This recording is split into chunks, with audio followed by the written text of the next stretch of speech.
क्षतिपूर्ति की संविदा।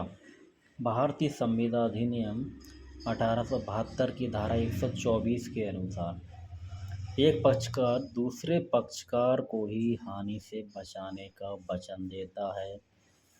उदाहरण के लिए, अगर आपके घर की वैल्यू 50,000 का बीमा करवाते हैं और उसमें आग लग जाती है और आपको 5,000 का नुकसान होता है, तो आपको 5,000 रुपये वास्तविक जो क्षतिपूर्ति हुई वो आपको प्राप्त होगी, ना कि 50,000 रुपये।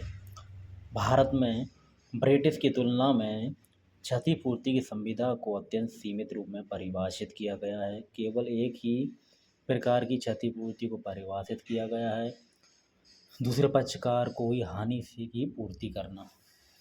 आवश्यक तत्व, इसमें वैध संविदा के सभी आवश्यक तत्व होना चाहिए। संविदा में क्या करते हैं, इसमें एक पक्षकार दूसरे पक्षकार को हानि से बचाने का वचन देता है। पक्षकार कितने होते हैं? दो। एक क्षतिपूर्तिकर्ता होता है जो हानि की पूर्ति करता है, दूसरा क्षतिपूर्तिधारी, वह व्यक्ति जिसे ऐसा वचन दिया जाता है। एक समाश्रय संविदा होती है, सद्विश्वास पर आधारित होती है और वास्तविक क्षतिपूर्ति प्राप्त करने का अधिकार होता है। यह लिखित हो सकती है, मौखिक हो सकती है, आचरण द्वारा की जा सकती है। भारतीय संविदा अधिनियम 1872 की धारा 125 के अनुसार क्षतिपूर्तिधारी के अधिकार, अगर उसको क्षति की पूर्ति नहीं की जाती है तो वह वाद दायर कर सकता है। वाद दायर करने में हुए युक्तियुक्त खर्चों को भी प्राप्त करने का अधिकार होता है और सर्वोत्तम शर्तों पर समझौता भी कर सकता है। प्रत्याभूति की संविदा। भारतीय संविदा अधिनियम की धारा 126 में इसकी परिभाषा दी गई है। जब कोई व्यक्ति अपने वचन का पालन ना करे तब उसकी ओर से पालन करने का दायित्व किसी व्यक्ति द्वारा अपने ऊपर लिया जाता है। प्रतिभू, जो प्रत्याभूति देता है। मूल ऋणदाता, मतलब लेनदार जिसको प्रत्याभूति दी जाती है। मूल ऋणी, देनदार जिसके लिए प्रत्याभूति दी जाती है।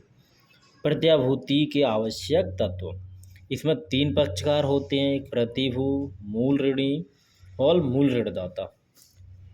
नंबर 2, मूल ऋणी और लेनदार के बीच संविदा का होना। लेनदार और प्रतिभू के बीच संविदा का होना। मूल ऋणदाता और प्रतिभू के बीच संविदा का होना। संविदा का सृजन किसी अन्य व्यक्ति के कहने पर होता है। धारा 127 के अनुसार प्रतिफल का होना आवश्यक है। प्रत्याभूति की संविदा के लिए प्रतिफल का होना आवश्यक है। प्रत्याभूति लिखित हो सकती है, मौखिक हो सकती है और आचरण द्वारा भी की जा सकती है। अंतर, प्रत्याभूति की संविदा और क्षतिपूर्ति की संविदा में अंतर।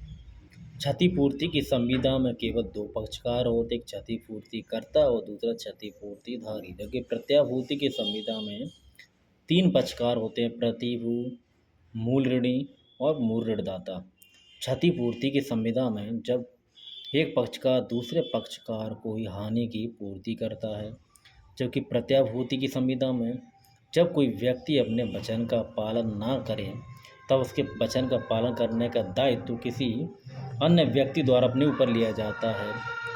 क्षतिपूर्ति की संविदा का सृजन किसी अन्य व्यक्ति के कहने पर नहीं होता है, लेकिन प्रत्याभूति की संविदा का सृजन किसी अन्य व्यक्ति के कहने पर होता है।